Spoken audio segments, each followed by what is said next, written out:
Educators aim to be inclusive, welcoming, accessible for all, taking the many forms of diversity into account. Disabilities are just one part of the diversity spectrum. When we address accessibility, we talk about the characteristics of an environment that allows differently abled individuals to participate fully, to perceive, understand, navigate, and interact as well as contribute without barriers.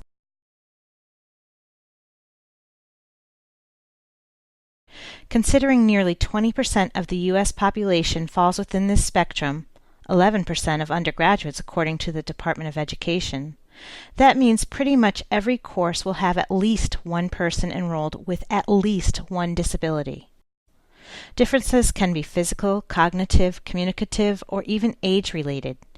The likelihood of having a diagnosed disability raises with age and veteran status, even though only 5% of post-bac students report having a disability according to the DOE report.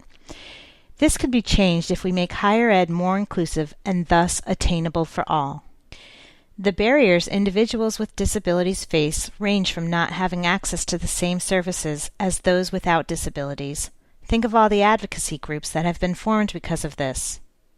Having separate or no access to resources, from digital tools to sports arenas, to the high cost of adapting to an environment whose normal didn't include their disabilities.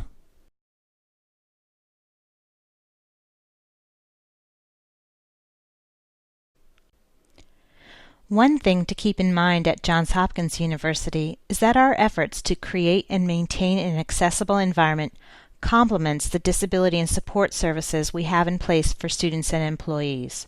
For instance, just because a resource is available in a variety of formats doesn't mean someone may not still need a note taker.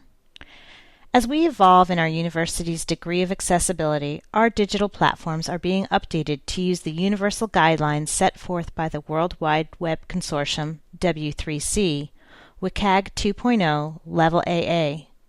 The principles that these guidelines fall under will be presented momentarily. These principles will be the heart of the best practices set forth today. Beyond the WCAG guidelines, embracing the principles of UDL, Universal Design for Learning, creates an entire culture, digital, physical, communicative, etc., that is, by its nature, accessible. UDL, in short, is a sustainable practice that reduces potential barriers and provides flexibility to reach as many learners as possible.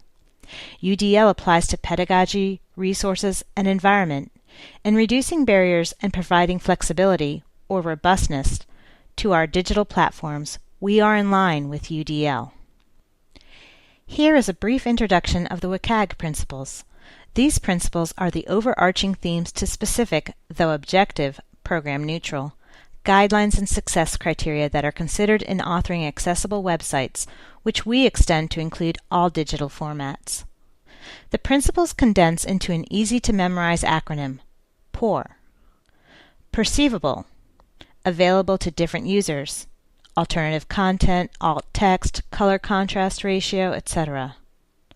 Operable, navigation cues, aids, controllable or no timing of content, no blinking text, nor other things that can distract from use, etc. Understandable, takes learning differences into account, predictable content including meaningful hyperlinks. Robust, understood across different platforms, user agents, including symbols and equations. Somewhat ironically, we want to create poor materials when keeping these characteristics in mind.